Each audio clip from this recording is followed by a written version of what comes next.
자, 그동안 약 6개월 가량 되었습니다. 제가 법문을 못한 지가. 작년 11월 27일 이후에 공식적인 법문은 못했습니다. 자, 오늘은 이름이 비공식 법회입니다. 아직도 집합 금지 단계에 있기 때문에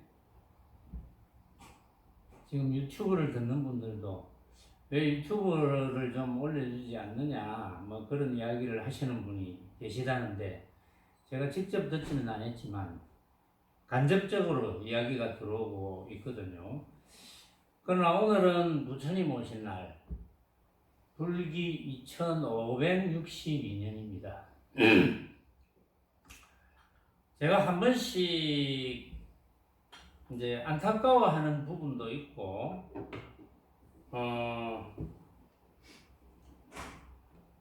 최상승 법문을 하면 일반 불자들은 어느 정도 알아들을는지는 모르겠지만 대부분의 불자들도 사실은 잘 못 알아들어요. 그러나 최상승 법문만을 하지 않을 도리가 없고, 그리고 더더구나 불교를 전혀 모르는 분들이 최상승 법문을 들으면 그냥 알아들을 도리가 없어요. 이제 그게 굉장히 안타깝습니다. 간혹 가다가 연세 좀 드신 분들 이야기 해보면 이미 고정관념이 너무 굳어 있어요. 예를 들면 꽃은 참 예쁘다,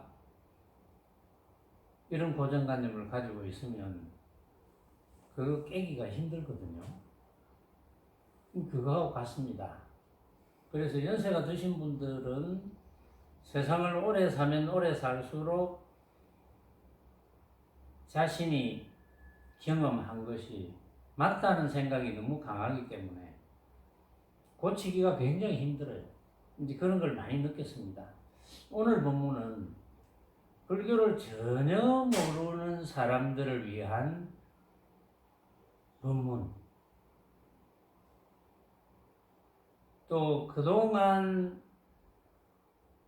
우리 선원에서 법문을 들어왔거나 또 유튜브로 법문을 들었던 분, 그분들이 적어도 공부를 잘 해왔다면 불교를 잘 모르는 분들이 질문을 했을 때 대답을 잘 해줘야 되거든요. 물론 모르는 거 빼놓고 아는 것만, 모르는 것까지 대답하면 안 되거든요. 그러니까 아는 것만 잘 대답해 줘야 됩니다. 그래서 이제 혹시 불교를 전혀 모르는 분이 질문을 했을 때 우리 선언에서 쭉 법문을 들어왔던 분이나 또 이제 유튜브를 쭉 들어왔던 분들이 어떻게 대답을 해줄 것인가, 이제 그런 것에 역점을 두고 거기에 염두를 두고 제가 준비를 조금 했습니다. 그래서 잘 들어보시고 이제 앞으로 불자들이 또 불자들이 되고 싶은 분들이 불교에 대해서 궁금하다거나 이제 그런 질문을 할 때 그때 이제 참고로 해서 대답을 해주시면 됩니다. 그래서 오늘 이제 말씀드리고 싶은 주제가 이제 칠판에 여기 있거든요. 여기 이제 우리 자막에 비치고 있는지 모르겠네요. 오늘. 이런 거는 이제 카메라맨이 이걸 한번 쭉 이제 한번 비춰주고 그런 조금 기술을 좀 써야 되는데, 우리 카메라맨은 앉아만 있거든요. 지금 한 사람밖에 없는데 카메라맨 앉아만 있어요. 카메라맨 보조가 이제 뭐 한 번씩 도와줘도 되는데 이것도 한번 쭉 촬영을 하고, 왜냐하면 유튜브를 듣는 분들도 제 얼굴만 보면 좀 그렇지 않겠습니까? 이런 것도 좀 보고, 다른 거는 비출 필요가 없습니다. 오늘은 비공식 법회이기 때문에. 이제 공식적으로 법회할 때는 뭐 한 번씩 마스크를 벗었을 때 또는 마스크를 낀 모양도 이렇게 보여주고, 이렇게 우리는 새말기 선언에서 법회를 한다, 뭐 이런 것도 한 번씩 보여주는 것도 괜찮거든요. 전에 한 번 어떤 분을 만나니까 왜 내만 비춰주느냐, 응? 좀 이래 어떤 분이 왔는지 이런 것도 좀 비춰주지 않고 이런 이야기를 하는 분들이 있었어요. 뭐 그런 거는 사실은 전혀 궁금한 게 아닌데, 자, 이 부분은 이제 한번 비춰줬으면 다시 이제 절을 비추면 됩니다. 자, 불교란 무엇인가? 여러분들이 이런 질문을 만약에 받는다고 합시다. 불교가 뭡니까? 불교가 뭡니까? 아주 단순하게 이야기하면 불교는 부처님의 가르침입니다. 부처님의 가르침. 흔히들 불교를 잘 모르는 분들은 불교와 다른 모든 종교는 다 비슷하지 않느냐. 만약에 종교적인 측면에서 이야기한다면 비슷할 수가 있겠죠. 왜냐하면은 불교를 믿는다. 불교를 믿는다는 것은 이제 부처님을 믿는다. 또 어떤 뭐 종교에서 뭐 예를 들면 기독교에서 기독교를 믿는다. 이제 하나님을 믿는다, 이제 이런 뜻인데, 다른 모든 종교는 종교라고 이름을 붙이면 절대자가 있습니다. 절대적으로 침범할 수 없는 존재. 그것이 절대자거든요. 절대적으로 침범할 수 없는 존재가 반드시 있는데, 불교는 절대적으로 침범할 수 없는 존재가 부처님이 아니라는 거죠. 말하자면. 그러나 우리가 이 사바세계에서 이제 가르침을 우리가 받아왔고, 앞으로 많은 중생들에게 가르침을 받아온 것을 또 가르쳐주는 그 핵심은 석가모니 부처님이거든요. 말하자면. 그래서 불교라는 것은 어쨌든 부처님을 믿어서, 석가모니 부처님, 이 사바세계는 석가모니 부처님이니까 석가모니 부처님을 믿어서 석가모니 부처님께 모든 것을 의지한다. 그러니까 뭐든지 다 들어주세요. 내가 원하는 것을 다 들어달라. 또는 이제 아미타 부처님이 극락세계를 만들어 놓고 거기가 이제 극락세계다. 이제 아미타경에도 그런 게 있지만, 어떤 극락세계라든지 또는 기타 뭐 열반, 피안의 세계, 이런 세계를 만들어 놓고 그 세계에 가도록 해 주십시오. 그런 좋은 세계, 그런 정말 참 괴로움이 전혀 없는 세계에 가도록 해 주십시오. 이제 이런 것을 부처님은 들어주시지 않거든요. 그런 모습의 세계에 가도록 해 주십시오. 이것은 부처님이 들어주시지 않습니다. 그런데 피안의 세계에 가도록 도와주십시오 하는 것을 전혀 도와주지 않는 건 아닙니다. 그러면 피안의 세계가 이제 뭐냐, 이제 이런 이야기가 나오겠죠. 그래서 이제 불교는 어쨌든 부처님의 가르침이다. 부처님의 가르침이 불교다. 그래서 부처님을 이제 믿고 부처님의 가르침을 믿는 거죠. 부처님의 가르침을 믿고 부처님의 가르침을 배워야 되겠다. 이제 제자가 되는 거죠. 부처님을 스승으로 생각하고 부처님의 제자가 되겠다. 그래서 불자라고 합니다. 우리는 불자 하면 부처님의 제자거든요. 그러면 이제 부처님의 제자로서 보살이라고 불리는 것, 그런 경우, 거사 또는 처사라고 불리는 경우를, 그것은 이제 편리하게 분류해서 여성들을 보살이라고 하자. 그것도 특별한 의미가 아니에요. 보살은 대단한 이름이거든요. 응? 보살은 대단한 이름입니다. 대단한 이름인데 그냥 뭐 관세음보살 같은 분을 여성화 시켜놓은 곳도 있거든요. 사실은 남성 여성이 없는데 그래서 여성들을 청신녀를 보살이라고 부르고 제가 불자를 거사나 처사라고 하자. 이제 부처님 제자라는 뜻입니다. 남자 제자냐, 여자 제자냐. 어떻게 보면 남녀 구분이 사실은 의미가 없거든요. 그러나 이제 우리 불교 역사를 보면은 왜 그렇게 만들어졌는지 모르겠는데 어쨌든 아직도 우리나라조차도 비구와 비구니의 차이가 조금 있거든요. 여러 가지. 이제 그런 차이가 있어야 될 이유가 없는 것인데 그래서 이제 어쨌든 우리는 불자다. 부처님의 제자다. 그러면 부처는 누구냐? 이거거든요. 부처는 누구냐? 부처란 누구이냐?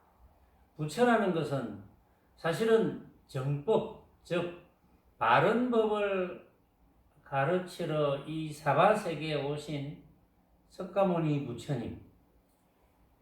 이제 우리의 스승은 석가모니 부처님입니다. 그러나 부처님이 석가모니 부처님만 계시지 않았다는 것은 아시는 분은 압니다.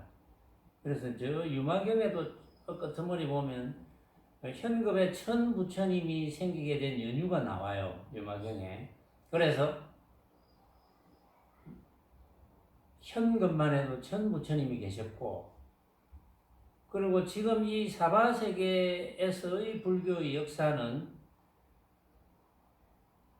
7 부처님부터 시작을 합니다. 그래서 우리가 스승으로 모시는 석가모니 부처님은 7번째 부처님이에요. 그래서 뭐 비바시불, 시기불, 비사부불, 구류손불, 구나한무니불, 가섭불, 석가모니불. 그래서 이제 어떤 책에는 이제 교학적으로 어떤 책에는 비바시 부처님을 제1조로 삼는 것도 있습니다. 비바시 부처님을 제1조로 삼고 석가모니 부처님을 7조로 삼고 이런 분류도 있고 또 이제 일반적인 분류는 부처님까지는 스승으로서의 부처님이니까 이 스승으로서의 부처님의 법을 받은 가섭존자를 초조로 일반적으로는 그렇게 이야기합니다. 가섭존자가 초조고 그 다음에 가섭존자의 법을 받은 이제 아난존자 이렇게 해서 아난존자가 제2조고 이렇게 쭉 내려와서 달마대사가 제28조고 그 다음에 달마대사가 중국으로 건너와서 인연이 이제 중국이었다. 그래서 중국으로 건너와서 이 달마대사가 중국의 초조가 되고 그 다음에 이제 중국의 초조에서 1, 2, 3, 4, 5, 6, 제6조가 해능대사가 됩니다. 그래서 이제 해능대사 이후에는 굉장히 많은 선지식들이 생겨났다 이래서 이제 7, 8, 9 이렇게 나누지 않았다고 생각했는데 나누어 놓은 곳이 있더라고요. 정확하게 누가 누구의 이제 법을 받았다. 그 중에 이제 대표 주자가 누구다. 이렇게 해서 쭉 이제 분류를 해 놓은 곳이 있더라고요. 보니까. 그래서 이제 우리는 어쨌든 이 지구인 사바세계에서 우리를 가르쳐 주러 오신 분은 석가모니 부처님입니다. 석가모니 부처님이 아시다시피 도솔천 내원궁에 호명보살로 계시다가 어머니인 마야 부인의 태를 빌어서 인도의 정반왕의 아들로 태어나서 그래서 결혼도 하고 아들도 낳고 뭐 그러다가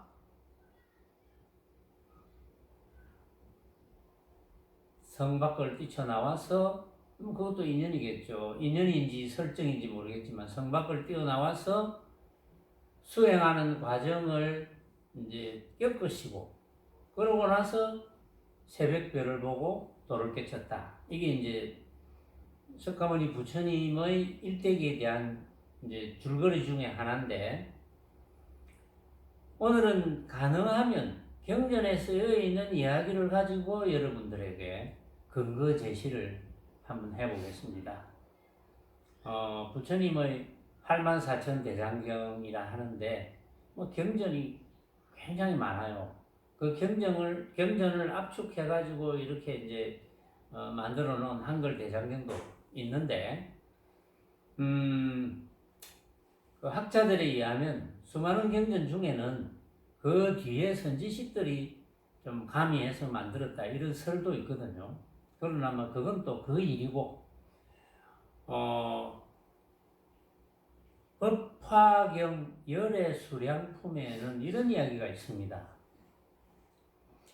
부처님께서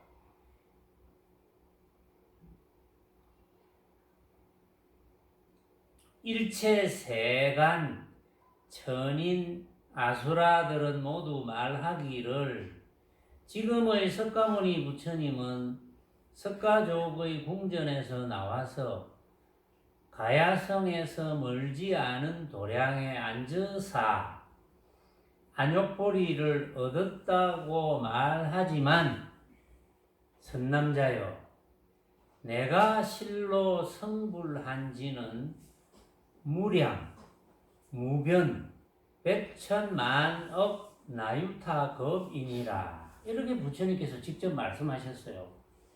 이건 뭘 의미할까요? 이거는 뭘 의미하느냐 하면은 여러분들도 그 오랜 세월 동안이라고 느껴지지만 여러분들도 깨달으면 부처라는 거예요. 말하자면 여러분들도 깨달으면 부처라는 것이 이제 우리가 예불 할 때도 이런 개송이 있죠. 일체 중생 본래 불. 일체 중생은 본래 부처다. 본래 부처라는 거예요. 말하자면 본래 부처인데 어떤 과정을 겪어서 이렇게 고생들을 하는지 본래 부처인데 부처인 줄 모르고 고생들을 하는지 그러니까 지금이라도 누구나 그런데 내가 본래 부처였네 이렇게 깨달으면 된다는 거죠. 그 깨닫는 과정을 석가모니 부처님께서 제자들에게 이제 가르쳐 주시러 이 사바세계에 오신 거거든요. 그래서 부처님께서 왜 사바세계에 오셨을까? 전에 제가 이런 이야기를 했습니다. 부처님은 삼계를 부수기 위해서 왔다. 삼계는 욕계, 색계, 무색계입니다. 중생세계. 부처님은 중생세계를 부수기 위해서 왔다. 그럼 중생세계를 왜 부숴야 됩니까? 중생세계를 부수면 전부 부처니까. 그래서 중생세계를 부수기 위해서 왔다. 법화경에 보면은 이제 이런 비유하는 이야기들이 나옵니다. 중생들이 마치 불난집에 놀이에 빠져가지고 위험한 줄 모르는 상태다. 중생들은 지금 자기 집에 불이 나 있는데 재미나는 놀이에 빠져서 이 굉장히 실감나는 이야기거든요. 이게 법화경의 비유품에 나옵니다. 이제 부처님께서는 그것이 너무 안타깝다는 거예요. 지금 사실은 위험에 처해 있는데 왜 그렇게 노는 데 쏙 빠져 있느냐. 이제 그런 이야기와 또는 이제 난리통에 전쟁이 일어났는데 거기에서 이제 거지가 되었어. 거지가 되어서 다니다가 본래 살던 곳으로 오니까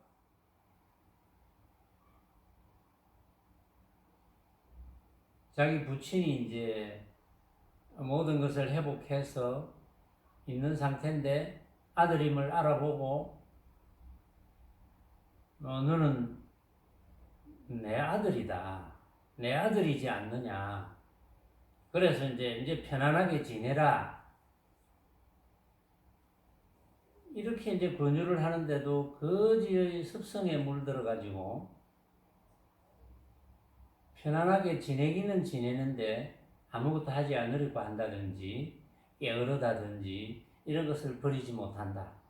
그래서 그 사실을 부처님께서 이야기해 줘야 되겠다. 이게 이제 중생의 현재 처한 여러 가지 상태, 여러 가지 방식, 이걸 이제 부처님께서 비유해서 이야기를 해서 결국은 괴로움은 스스로 만든 것이라는 것을 가르쳐 주시러 이 사바세계에 오신 것이다. 그래서 이제 요약하면 결국은 부처님은 중생 스스로 중생이 되었다.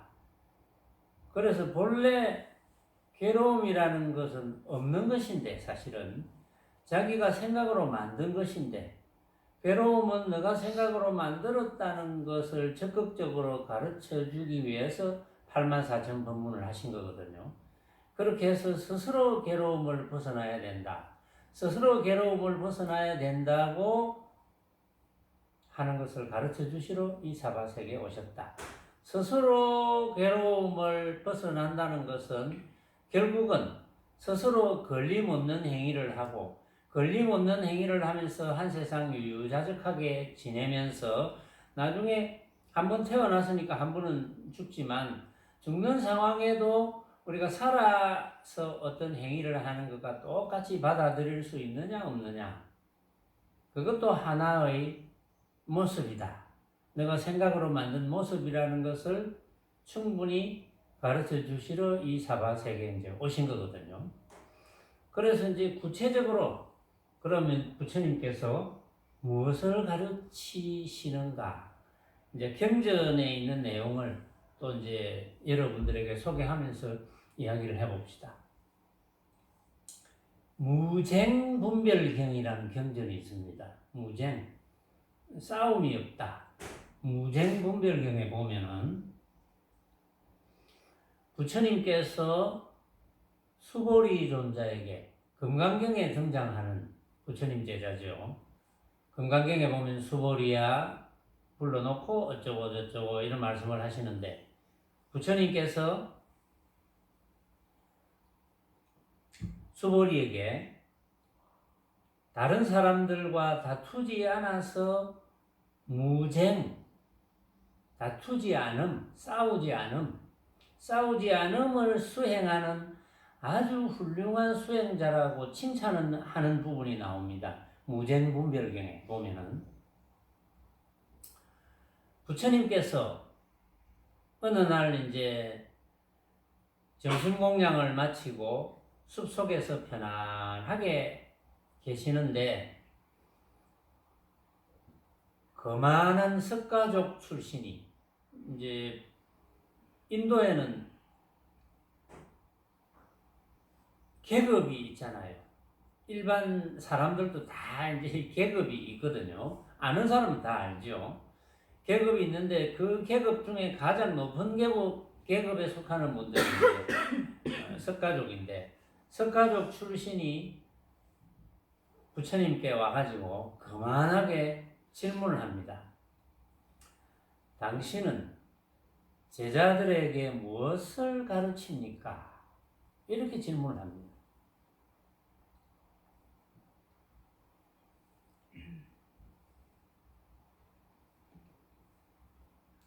그러니까 부처님께서 나는 세상에서 누구와도 다투지 않고 사는 법을 가르칩니다.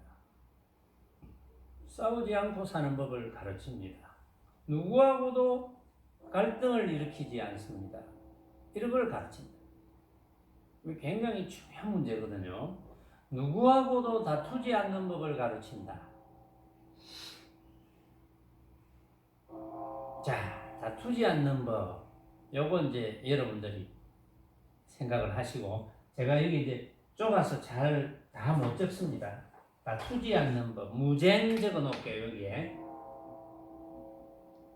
무쟁. 다투지 않음. 이게 이제 핵심 이야기가 될 수가 있기 때문에 다투지 않는 법을 가르칩니다. 부처님께서 제일 먼저 설한 경전이 초전법륜경이라는 경전이 있습니다. 부처님께서 처음에 이제 교단이 형성될 때 5비구가 이제 모이거든요. 5비구로부터 시작합니다. 시작할 때 초전법륜경전에 있는 것처럼 부처님께서 이렇게 말씀을 하십니다. 나는 쾌락과 고행의 양극단을 버리고 중도를 깨달았다. 이렇게 말씀을 하십니다. 중도.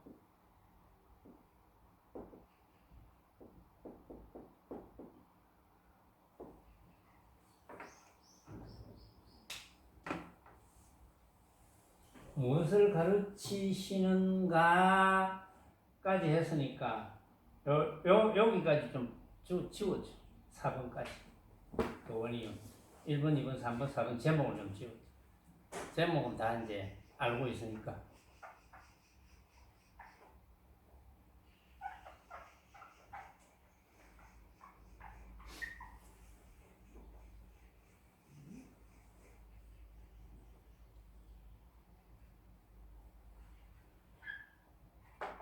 어차피 뭐 여기는 자네가 카메라맨이니까 지워줘야지. 자, 무쟁과 중도. 이게 이제 초전법륜경이라는 부처님께서 제일 먼저 설한 경전에 이런 말이 있거든요. 나는 쾌락과 고행의 양극단을 버리고 중도를 깨달았다. 이게 이제 뭐 불교를 잘 모르는 분이나 또 불교를 어느 정도 아는 분이나 어렴풋이 아는 분이나 최상승 법문을 못 들은 분은 엄청나게 어려운 말이거든요. 그래서 저는 오늘 이 어려운 말을 굉장히 쉽게 제 나름대로 한번 풀어보자 라고 생각을 하고 있는데 한번 봅시다. 이 중도의 법문을 듣고 교진여라는 제자가 단박 깨닫습니다. 중도 법문을 듣고 단박 깨달음을 얻습니다. 그래서 석가모니 부처님의 인가를 받습니다. 그래, 맞아. 그러고서는 곧 이어서 나머지 4비구가 차례로 이 중도를 다 깨닫고는 이제 부처님 제자가 되어서 이게 이제 불교의 부처님의 가르침의 출발이거든요. 그래서 여러분들도 중도를 깨달으면 바로 부처님의 참 제자가 되어서 부처의 행을 수행하는데, 자, 세상 누구와도 다투지 않고 사는 법과 부처님께서 깨달으신 중도와 무슨 관계가 있을까? 이것을 만약에 깨달으면 보살계경이라는 경전이 있습니다. 보살계경에 이런 말이 나와요. 중생이 부처님 계를 받으면 곧 모든 부처님 지위에 들어가게 되어서 해탈했다고 하고 피안에 이르렀다고 한다. 중생이 부처님 계를 받으면, 그 말은 중생이 무쟁과 중도, 싸우지 않는 법과 중도의 관계를 명확히 깨달으면 자꾸 이제 깨닫는다는 말을 쓰는데 이 깨달음이 특별한 것이 아닙니다. 깨달음이 뭐 산을 디비고 바다를 가르고 하늘을 나르고 이런 게 아닙니다. 깨달음이 그건 전부 모습에 관한 문제고 깨달음은 느낌입니다. 아이고 그렇구나 이렇게 느끼는 거예요. 아이고 그렇구나 하고 막 크게 느껴서 그동안 내가 그렇게 느끼지 못했는데 정말 참 내가 대단한 걸 느꼈네 하고 막 눈물이 펑펑 쏟아지고 막 그냥 춤추고 싶고 꼭 미친 사람처럼 그런 행동이 나도 모르게 나왔다. 그럼 크게 깨달으면 왜냐하면 그동안 내가 그렇게 생각하지 않았던 그렇게 살지 못했던 삶이 180도로 바뀌는 상태거든요. 그렇게 크게 깨달으면 그 깨달으면 기억이 아닙니다. 느낌이기 때문에 기억이 아니고 느낌이기 때문에 죽을 때까지 변함이 없어요. 그래서 깨닫는다는 표현을 쓰는 것이지 깨달음이 특별한 것이 아니라는 것. 그동안 깨닫지 못한 분들이 깨달음을 아주 특별한 것으로 만들어 놨어요. 꼭 무슨 뭐 아무나 할 수 없는 것, 뭐 특별한 사람만 하는 것, 어쨌든 이런 환상을 일으키게 만들어 놨어요. 깨달음에 대해서. 여러분들은 어쨌든 이 유튜브를 듣는 분들은 깨달음에 대한 환상을 가지면 안 됩니다. 그러면 깨닫지 못해요. 왜? 깨달음에 대한 환상이라는 것은 모습이거든요. 이 모습을 생각하면 깨닫지 못하거든요. 여러분들이 오늘 제 본문을 잘 들으시면 유튜브를 한번 들어보고 뭔가 좀 내가 미진한 부분이 있다면 또 듣고 100번이고 1000번이고 10,000번이고 들어서 깨달아야 됩니다. 우리는 사람 몸을 받아서 가장 좋은 점이 뭡니까? 이 사람 몸을 받아도 이게 중생세계거든요. 중생세계 중에도 높은 중생세계가 아닙니다. 욕계, 색계, 무색계가 있는데 색계, 무색계보다 낮은 하위급 중생세계거든요. 인간, 지옥, 아기, 축생, 수라, 인간, 천상. 다행히 삼압도는 아니고 지옥, 아기, 축생 같은 삼압도는 아니고 삼선도입니다. 삼선도의 인간인데 그러나 이 사람 몸의 가장 큰 장점이 뭐냐 하면은 부처님의 가르침을 깨달을 수 있다는 거예요. 비록 중생세계이기는 하지만 깨달을 수 있다는 가장 큰 장점이 있습니다. 그러면 이제 예를 들어서 이 욕계라는 중생세계 중에도 천상에 태어나면 너무 살기가 좋고 너무 지내기가 좋아서 공부할 생각을 못 냅니다. 그러나 그런 천상에 계시는 분 중에도 예를 들어서 도솔천 같은 데는 그래도 이제 사바세계에 있을 때나 이럴 때 이제 부처님 법문을 많이 들었어. 선지식의 법문을 많이 들었어. 그래서 또 수행을 많이 했어. 그런 원인에 의해서 내원궁 같은 그 좋은 세계라도 내원궁 같은 데는 이제 그런 사람들이 또 모여서 대보살님의 교화를 법문을 듣고 수행을 하는 곳이거든요. 그게 도솔천 내원궁이라는 데입니다. 지금은 도솔천 내원궁에서 미륵보살께서 이제 이 사바세계에 오시기 전에 미륵보살께서 그 도솔천 내원궁에서 인연되는 천인들을 교화하고 계십니다. 거기서 법문하시고 이제 이렇게 계시는데 여러분들은 도솔천 내원궁에 갈 수 있는 자질이 못 됐기 때문에 이 사바세계에서 모습을 쓸 수밖에 없거든요. 그러나 이 사바세계에서 사람의 몸을 받은 또 가장 큰 장점은 마음을 깨달을 수 있다. 부처님의 가르침을 깨달을 수 있다는 겁니다. 부처님의 가르침을 깨달을 수 있다. 이게 제 최대의 장점인데, 그런데 이 사람의 몸을 받아가지고 부처님의 가르침을 깨달을 수 있는 행위를 안 하고 산다면 아무 소용이 없는 거예요. 그건 사람 몸을 받은 의미가 없는 거죠. 이걸 잘 모른다는 거죠. 사람들이. 제가 제일 안타까이 여기는 게 이 부분입니다.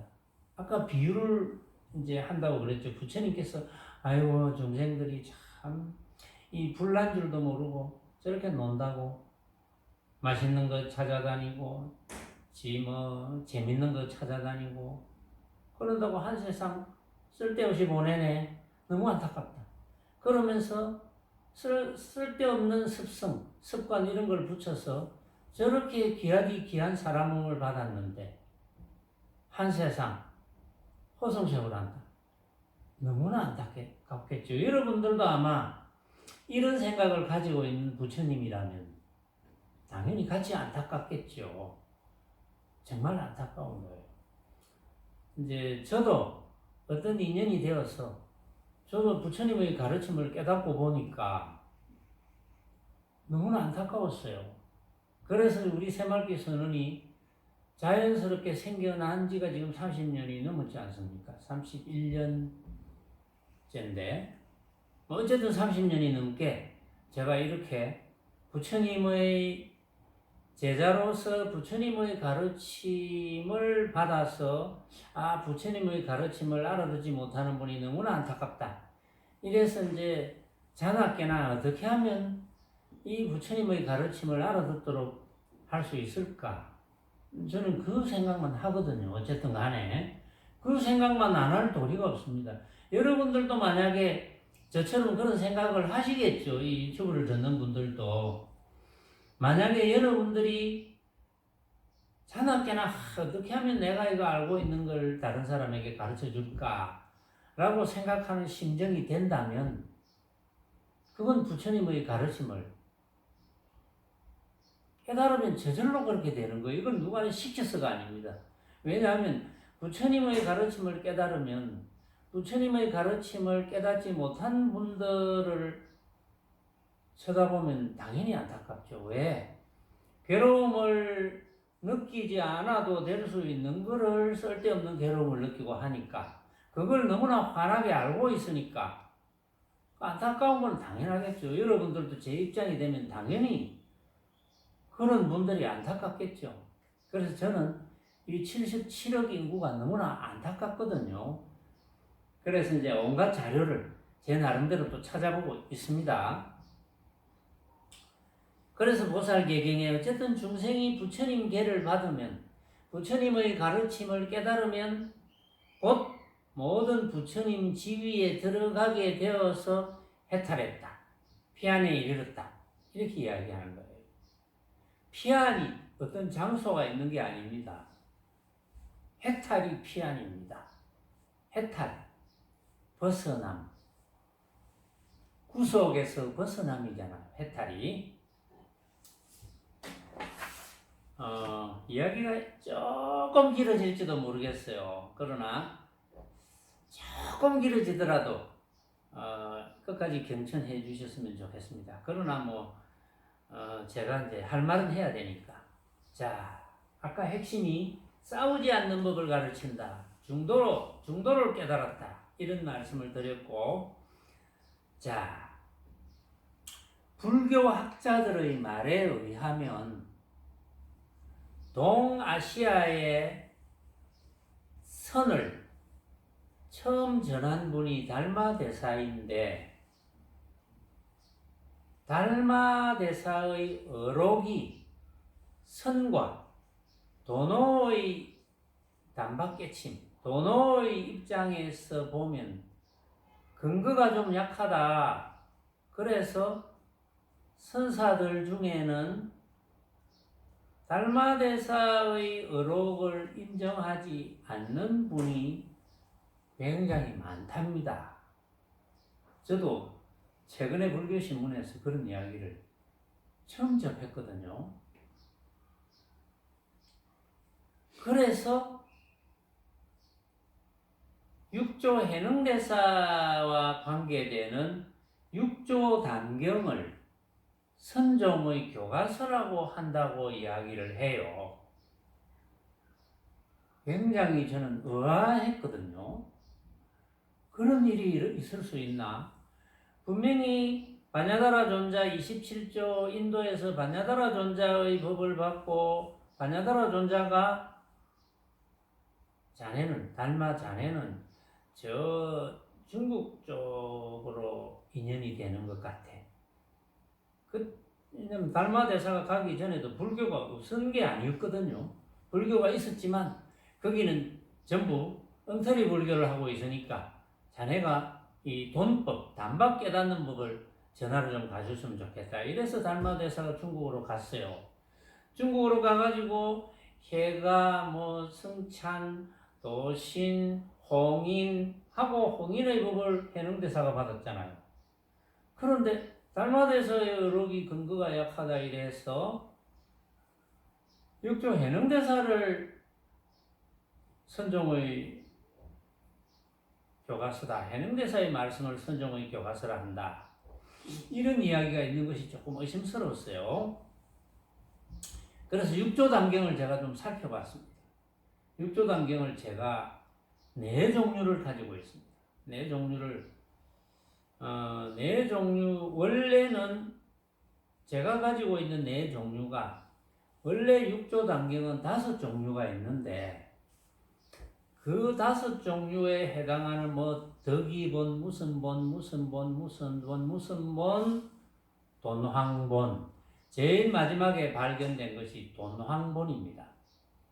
그래서 제가 이제 가지고 있는 자료를 찾아보니까 제가 가지고 있는 육조단경 책이 4권이 있더라고요.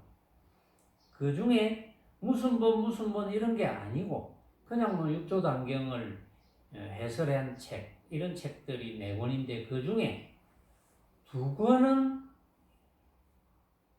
돈황본을 근거로 한 해설서였어요. 2권은 그 앞에 4종을 근거로 한 해설서. 그래서 이것이 어떻게 다르냐 싶어서 쭉 조사를 해보니까 예를 들면 가장 마지막에 돈황석굴에서 발견된 돈황본은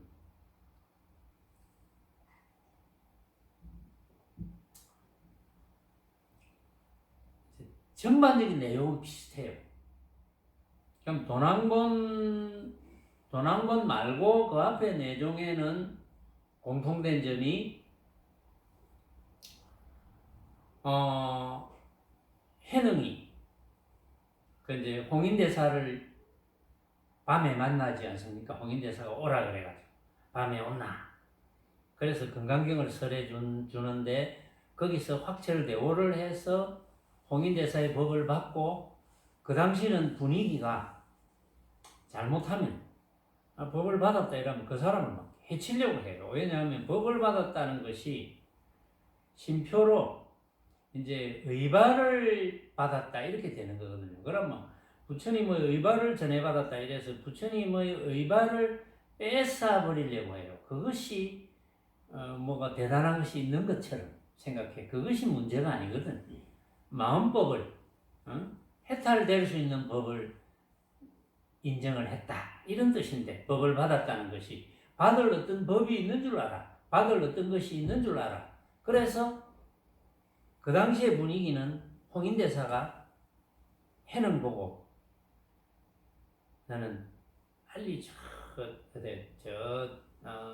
남쪽 방향으로 어디 가서 거기서 좀 숨어 지내라. 몇 년 동안 인연이 무르익을 때까지 숨어 지내라 이렇게 이야기를 하면서 밤에 보냅니다. 그런데 이제 그 수많은 제자들이 그 분위기를 짐작하고는 이미 이제 간지 1박 2일쯤 됐는데도 그 중에 막 제자들이 저 해능을 쫓아야 된다. 해능을 쫓아서 해능이 홍인대사의 법을 받아서 지금 가고 있으니까 해능을 빨리 쫓아라. 그래서 의발을 뺏으러 이제 쫓아갑니다.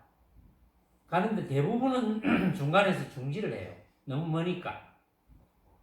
그 중에 풍 장군 출신 해명이 거기 이제 결국 이제 해능을 만나게 돼요.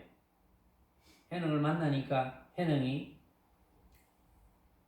의발을 바위 위에 올려놓고 그래 이제 이거 내가 받은 게 이거니까 이걸 가지고 가시오. 그래서 해명이 이제 의발을 이렇게 들어보니까 의발이 옷하고 뭐 그릇이잖아요. 그게 뭐 무겁겠습니까? 그게 이제 가벼운 건데 그게 꿈쩍도 안 한다. 해명이 들으니까 꿈쩍도 안 했다. 이런 부분이 나와요. 꿈쩍도 안 해서 이제 해능에게 저는 이것이 욕심나서 온 게 아닙니다. 한 수 가르침을 받으러 왔습니다. 이렇게 이야기를 하거든요. 그런데 저는 이제 한 40년, 50년 전에 제가 육조단경을 제일 처음 읽은 것이 45년 전입니다. 그때 45년도 넘었는데 그때 육조 해능 단경을 읽을 때는 해설도 있어요. 읽을 때는 이렇게 생각을 했어요. 아, 그래 이제 뭔가 법을 받는다는 게 그런 대단한 힘이 생기구나. 이렇게 생각했어요. 그 당시에.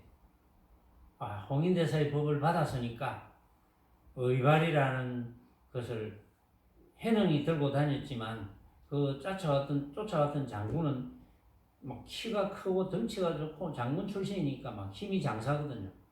아, 그런 분도 저거 함부로 들어 올리지 못하는구나. 저는 사실 한 5, 6년 전에 그렇게 생각했어요. 여러분들도 혹시 그 이전에 접했으면 그렇게 생각한 분들이 계셨을 거예요. 그런데 그 뒤에 제가 수행을 열심히 하고 이제 스승의 인가를 받고 또 그 뒤에 이제 또 저는 나름 확철 대오를 했다. 이렇게 생각을 하거든요. 누가 감히 자기가 확철 대오를 했다 이런 생각을 하겠습니까? 저는 감히 그런 생각을 하거든요. 내가 확철 대오를 했는데 확인을 해보겠다. 뭐 하면 77억 인구 중에 누가 와도 제가 만나줄 자신이 있습니다. 내를 만약에 시험을 해보겠다 하면. 자, 제가 그 뒤에 그 부분이 좀 의심이 갔어요. 그런데 재미있게도 가장 마지막에 발견된 돈황본에는 그 부분이 쏙 빠져 있습니다. 그래서 돈황본이 맞겠구나. 그래서 불교 학자들도 그 뒤에 돈황본이 최고다, 진짜다 이렇게 이제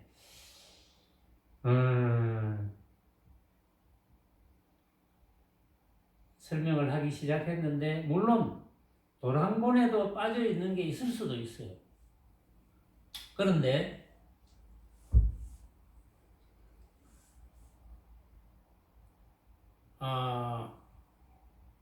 돈황본 말고 4가지 본에 수록되어 있는 것 중에 밤에 홍인대사를 이제 해능이 이제 만납니다. 홍인대사가 밤에 이제 오라고 신호를 하죠. 방앗간에 가서 3번을 이제 이 주장자를 칩니다. 그래서 눈치를 채고 야반 3경에 밤에 이제 찾아갑니다. 홍인대사를. 그래서 이제 홍인대사는 이미 해능이 신수가 터득하지 못한 깨달은 바가 있음을 압니다. 이미 해능은 생이지지거든요. 일자무식군인데 이제 뭘 깨달았느냐 해능은 삼계 유심을 깨달은 거예요. 아, 마음밖에 없구나. 마음이구나. 아, 부처라는 것은 중생과 그 본성은 다르지 않구나. 이걸 깨달은 거예요. 그걸 어떻게 깨닫겠습니까? 지나가던 사람이 금강경 한 기절 읽는 소리를 듣고 깨달았거든요. 해능이. 그런데 신수는 그것을 깨닫지 못했습니다. 그래서 홍인대사가 아, 이게 그릇이구나. 이 친구가 그릇이구나. 이래서 이제 오너라. 자, 그때까지 해능은 확철되어는 못한 거예요. 깨달은 바는 있어도. 그래서 이제 방에 들어갑니다. 그때 돈 한 권 말고 4개 본에서 다 수록되어 있는 내용을 잠깐 소개하면, 홍인대사가 해능에게 금강경을 법문합니다. 왜냐하면 금강경은 어쨌든 달마대사가 가져오신 경이니까 그걸 이제 법문을 하는데, 응무서주 이생기심, 응당 머무를 바 없는 곳에서 마음을 내라. 머무르지 말고 마음을 내어라. 머무는 바 없이 마음을 내어라. 그 부분이죠. 여러분들이 잘 아는 응무서주 이생기심, 머무름이 없이 마음을 내어라 하는 대목에 이르러서 확철되어 있다. 이렇게 나와요. 그래서 해능이 스승 앞에서 이렇게 이야기합니다. 이제 한문을 잠깐 소개하면, 한문은 하기자성 본자 청정이요, 하기자성 본부 생멸이요, 불생멸이요, 하기자성 본자 구족이요, 하기자성 본무 동요요, 하기자성 능생만법이리요. 이렇게 이야기하는데 홍인이 거기서 확철대오를 인가를 합니다. 이제 번역을 하면 어떤 거냐 하면은, 자성이 본래 스스로 어떻게 청정한 줄 알았겠으며, 본래 어떻게 나고 죽음이 없음을 알았겠으며, 본래 어떻게 스스로 다 부족되어 있음을 알았겠으며, 본래 어떻게 동요가 없음을 알았겠느냐. 자, 여기까지. 그 뒤에 이제 중요한 대목이 있어요. 그 다음에 능생만법이란 말을 씁니다. 능생만법. 자, 적어볼게요. 하기자성 능생만법.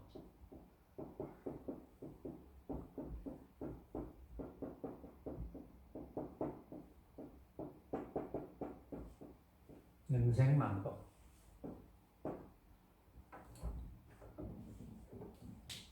이 부분을 하기자성, 어떻게 자성이 능히 만법을 생하게 했으리요 거든요. 이 말 그대로 하면 그렇죠. 능히 만법을 생하게 했으리요. 이것을 어떤 부처님의 법을 받았다는 대선사라고 자처하는 어떤 분이 번역을 이렇게 해놨어요.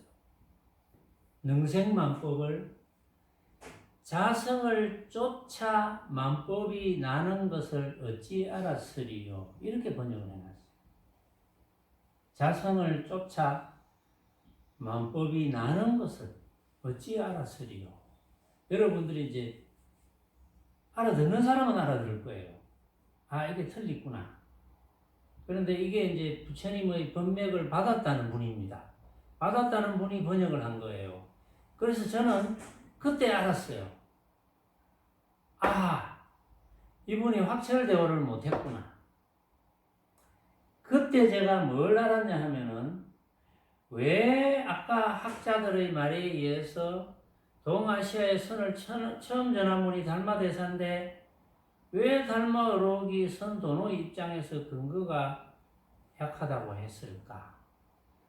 달마대사의 말씀을 못 알아들은 거예요. 저는 그렇게 봅니다. 달마대사의 말씀을 다 못 알아들었어요. 그래서 이제 다시 한번, 우리나라의 선사들의 계보가 의심스럽다. 저는 지금 의심을 하거든요. 실제로. 경허선사부터 제가 의심을 합니다. 그 이전의 선사는 의록을 못 봤거든요. 그래서 경허선사가 왜 그랬을까? 제가 경허선사의 전기를 큰 책을 다 읽어봤어요. 제가. 그 뒤에 경허선사의 법을 받은 이제 제자들이 있어서 지금까지 법맥이 정확하게 살아있다고 느꼈는데 이거 좀 문제 있다. 물론 그 경허선사부터 거론되는 분 외에 확철을 대어한 분이 분명히 계실 것이다.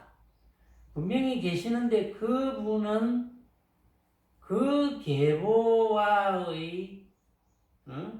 세력 싸움에 의해서 밀렸을 것일지도 모른다는 그건 제 추측입니다. 이것은 뭐 맞는지 안 맞는지 그건 뭐 저는 관심이 없어요. 거기에 대해서는. 단지 저는 어쨌든지 수행하는 분이 확철대오할 수 있는 길을 가르쳐 줄 뿐, 확철대오를 해야만이 그것이 해탈이라는 것, 그것이 피안이라는 거예요. 그걸로 오늘 이제 결론을 내릴 겁니다.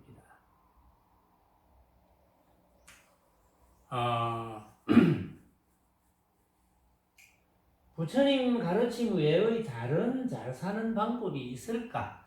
많은 사람들은 부처님이 가르침 말고도 내가 수많은 재산을 가지고 정말 건강하게 이렇게 하고 싶은 대로 하고 어쨌든 그렇게 살면은 되지 누구나 한 번은 죽는데 그러다가 죽으면 되지 하는데 죽으면 두고 삶의 과정에도 그게 다 만족스러워야 되는데 만족할 수 없어요. 그게 맛있는 것도 한두 번이지 매일 내가 맛있어 하는 거 먹어보세요. 맛없거든요. 내가 재밌는 것도 한두 번이지 매일 재미나는 걸 해보세요. 그것도 죽을 때까지 하면 그 재미가 똑같지 않거든요. 재미가 달라요. 이게 다 마찬가지입니다. 그래서 결론은 어떤 모양, 모습, 상이죠, 상. 어떤 모습, 어떤 이 상을 가지고 만족하는 것은, 완전히 만족하는 것은 있을 수 없다. 이렇게 결론을 내리고, 그러니까 부처님 가르침 외의, 부처님의 확실한 가르침 외에 다른 잘 사는 방법은 없다는 겁니다. 부처님 가르침 외에 해탈하는 방법은 없다. 부처님 가르침 외에 피안에 이르는 방법은 없다.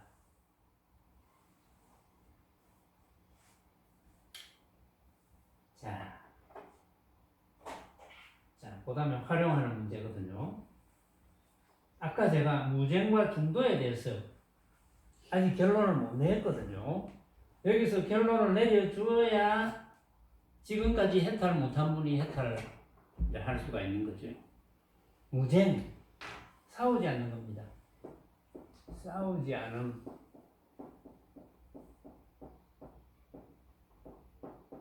중도. 그러면 왜 싸우는 거냐는 거예요. 왜 싸우냐? 응? 왜 싸우냐? 중도를 터득하면 안 싸웁니다. 그럼 중도가 뭐냐 다시? 아까 부처님께서 뭐라 그랬어요? 나는 쾌락과 괴로움의 양극단을 극복한다 그랬죠. 양극단을 없앴다. 쾌락과 고행의 양극단을 버렸다. 그렇죠? 나는 쾌락과 고행의 양극단을 버렸다.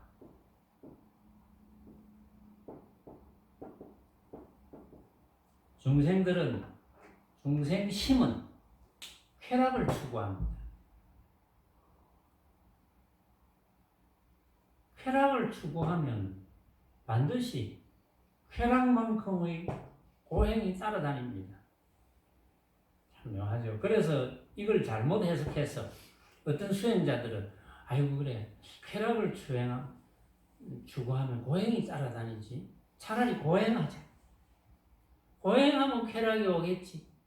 내가 막 나를 괴롭히고 막 육신을 괴롭히고 이렇게 괴롭히고 하다가 이 괴로움이 조금 없으면 즐거움이 되겠지. 이렇게 해서 막 고행을 합니다. 그것도 모양이거든요. 쾌락과 고행의 양극단을 버린다는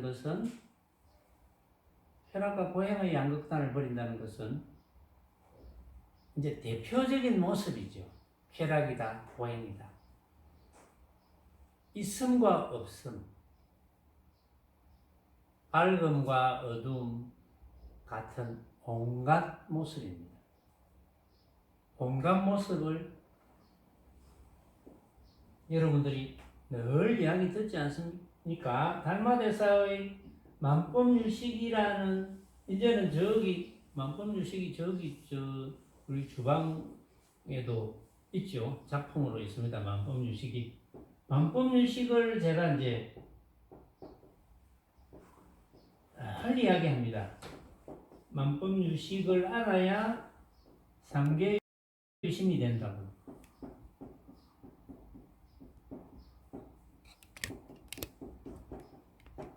이 중요한 달마대사의 말씀을 알아듣지 못했기 때문에 그걸 새로 해야 되나? 아니요. 아니야? 예. 계속 하고 있어요.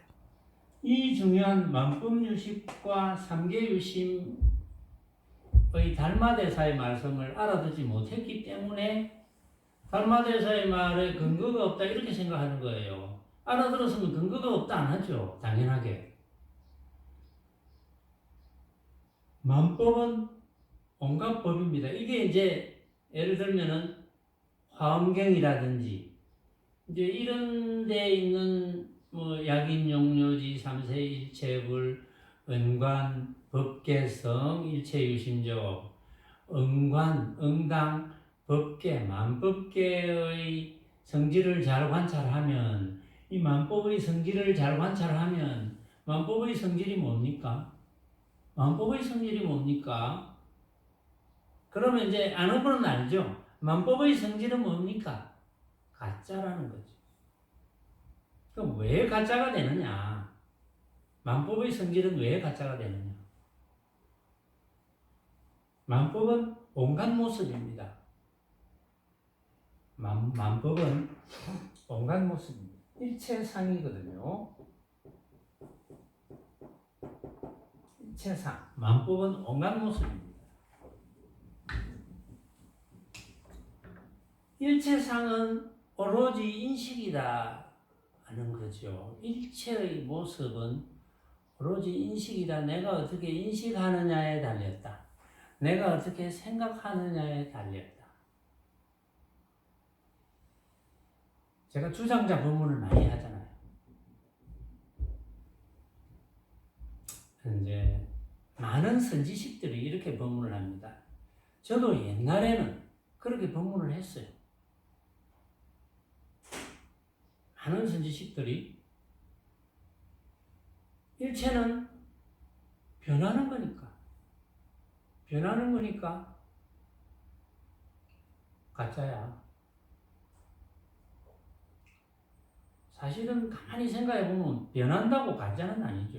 변하면 변하는 대로 변할 만한 이유가 있는 거죠. 예를 들어서 온갖 모습은 반드시 근거가 있어요. 원인이 있습니다. 자, 이 주장자 본문을 한 번 더 하면 이 주장자는 반드시 이런 모습이 생겨난 데는 원인이 다 있어요. 원인이 있잖아요. 어떤 분이 나무를 캐다가 깎아서 불에 끌려서 이렇게 갖다 놓은 거예요. 원인이 다 있어요. 그러나 이런 주장자를 쳐다봤을 때 우리가 주장자라는 데 대해서 한 생각을 일으켰다면 다 틀린다는 거죠. 예를 들어서 주장자에 대해서 야, 그 주장자 참 멋있네라는 생각을 일으켰다 해도 틀린다는 거예요. 멋있다는 느낌이 각자가 다 다르거든요. 77억 인구가 봐도 다 다릅니다. 주장자뿐만이 아니에요. 전부 다 달라요.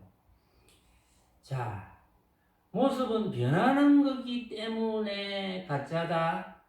이렇게 생각하는 분들에게 제가 그렇게 생각하지 않을 수 있는 근거를 하나 제시를 하겠습니다. 예를 들면 소리라는 게 있습니다. 소리도 모습이거든요. 왜 제가 소리 이야기를 하느냐? 아까 6조 해능대사가 홍인대사의 숙소에서 처소에서 응무소주 이생기심에서 확철되고 했다. 응무소주 이생기심, 응답 머무르는 바 없이 그 마음을 내어라. 어디에 머무르는 바 없이 금강경에 보면 응무소주 색성향 미촉법이 나와요. 응무소주 색성향 미촉법. 그러면 빛깔, 소리, 냄새, 맛, 감촉과 여러 가지 방법들 하는 온갖 모습에 머무르지 말고 마음을 내어라. 모습에 머무른다는 것은 어떤 뜻입니까? 모습에 머무른다는 뜻은 모습을 진짜로 알아서 고정되는 거거든요. 이건 틀림없어. 이건 꽃 한 송이, 이거는 예쁜 게 틀림없어. 진짜로 고정되는 거. 진짜로 고정되니까 어떤 사람이 아니야, 내 꽃이 더 예뻐. 이러면 싸우게 되는 거거든요. 아니야, 내 꽃이 더 예뻐. 아니야, 내 꽃이 더 예뻐. 진짜로 고정되면. 그래서 모든 모습에서 진짜로 고정이 되면 무조건 싸우게 되어 있습니다. 고정이 되면 안 됩니다. 나에게 그렇게 보일 뿐. 이 주장자도 나에게 그렇게 보일 뿐. 자, 조금 전에 제가 소리를 제가 이야기를 한다고 했어요. 소리가 예를 들어서 일반적으로 과학자들이 사람의 귀로 들을 수 있는 소리가 20데시벨에서 2만 데시벨 정도라고 해요. 그럼 만 데시벨이라 합시다. 자, 만 데시벨의 기계로 정확하게 측정해서 만 데시벨의 소리를 냅니다. 하는 소리든지 어쨌든 간에 기계로 딱 맞추어서 지금 만 데시벨의 소리가 나가고 있어요.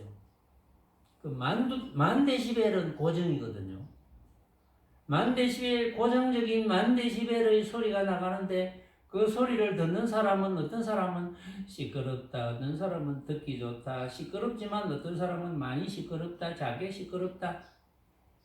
그 만 데시벨에 대해서 생각이 다를 뿐이지 그 만 데시벨이 변하는 게 아니거든요.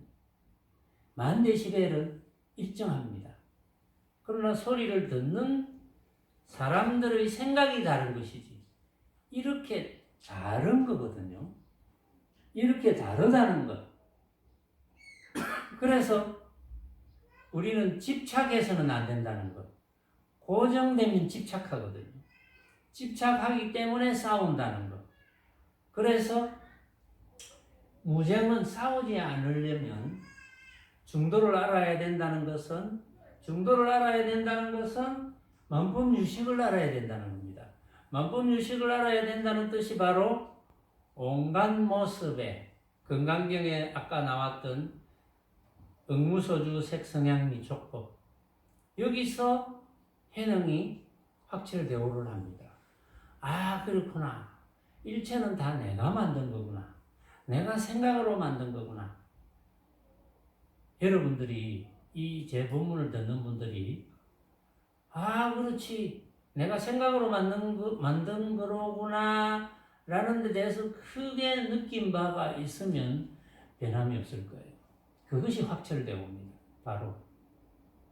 그러면 걸림이 없거든요. 그러면 3계 유심은 뭐냐? 이 중생 세계는 마음밖에 없는데 이 마음은 생각할 필요가 없어요. 왜? 마음은 생각하면 전부 아르말입니다. 모양이 없는 걸 왜 생각합니까? 생각할 필요가 없어요. 만법 유식을 알면 저절로 3계 유심이 되는 거예요. 왜? 만법 유식을 알고 있으니까. 살아있는 거죠. 원법유식을 알고 있으니까 살아있는 거 아니에요. 그러니까 어떤 사람은 상계유심 마음밖에 없다는데 그럼 이 마음이 뭐지? 마음이 모양이 없다는데 어떻게 모양이 없는 것일까? 마음에 대해서 자꾸 생각합니다. 마음은 생각할 필요가 없어요. 마음법 유식만 알면 바로 해탈입니다. 해탈이면 되지. 뭘 또 생각해? 자동으로 상계 유심인데. 그래서 결론적으로 해탈되려는 노력을 하면 됩니다. 여러분들은 어쩌다 길을 가더라도 차가 오고 있고 이제 사람이 걸어가고 하는 그런 광경만 봐도 참 그렇지 내가 이런 광경을 내만 만들었지. 다른 사람은 다른 사람이 만들겠죠. 내만 만들었지. 그렇지 내가 만든 거야. 각자가 만든 거야. 각자가 만들었으니까 싸울 필요가 없지. 각자가 만들었다는 것을 인정하면 되는 거예요. 각자가 만들었다는 것을 인정하느냐 못하느냐, 이것이 해탈의 지름길이거든요. 수행을 너무나 어렵게 생각합니다. 수행을 잘 모르는 분들이 너무나 수행을 어렵게 만들어 놨어요. 물론 이 이치를 이해를 했어. 그렇지 내가 만든 거지. 이렇게 이해를 했는데 왜 안 됩니까? 이해를 하기는 했는데 일만 벌어지면 그게 진짜인 것처럼 여겨져서 막 그냥 기분이 나쁘고 싸우고 싶고 왜 이렇게 됩니까? 그런 분이 계시겠죠. 그런 분들은 사실 이제 좌선 이런 게 좀 필요해요. 좌선 그런 분들에게는 좌선이 필요해요. 물론 좌선이 이제 꼭 앉아서 하는 것만 좌선이 아니라는 육조 해능대사의 말씀도 있어요. 왜냐하면 해능대사는 좌선 중에 좌라는 것은 모든 경계에서 생각이 일어나지 않는 것, 또 선은 어지럽지 않은 것, 이렇게 설명을 합니다. 그 좌선이 바로 선정이거든요. 결국은 모든 모습을 내가 생각으로 만든 것이라는 것을 놓치지 않는 것. 이것이 수행입니다. 우리가 사람 몸을 받아가지고 한 세상 살면서 이걸 놓치지 않는 공부를 하는 게 수행이에요. 수행이 별 것이 아니고. 물론 이제 그래도 자꾸 이제 망념이 일어납니다. 그러면 좌선을 좀 해봐야 돼요. 앉아서 이제 시간이 나고 하면 조용히 앉아서 또 화두라는 방편을 들어도 좋고, 만약에 화두를 깨치지 못했다면, 근데 이제 만법유식을 깨달았다면 화두가 전부 다 알아져요. 전부 다 알아집니다. 의심이 없어집니다. 이 세상의 모든 것에 대한 의심이 없어집니다. 그러니까 우리가 삼계유심을 깨달아야 되지 않겠습니까? 그래야 걸림이 없죠. 한 세상 걸림 없이 배고프면 먹고 피곤하면 자고 먹는데 따지지 말고 자는데 따지지 말고 이렇게 한 세상 잘 살자는 뜻을 석가모니 부처님께서 가르쳐 주시러 이 사바세계에 오신 겁니다. 여태까지 비록 공부가 조금 흔들렸더라 하더라도, 그런 경우가 있었다 하더라도 오늘 이 시간부터 다시 한번 추스려서 수행을 잘 지어 가시기를 간곡히 부탁드립니다. 제가 왜 이렇게 간곡히 부탁드리겠습니까? 여러분들에게. 누구를 위해서? 부처님을 위해서? 아닙니다. 누구를 위해서? 바로 여러분을 위해서요. 자, 오늘 487 본문은 여기에서 마감하겠습니다.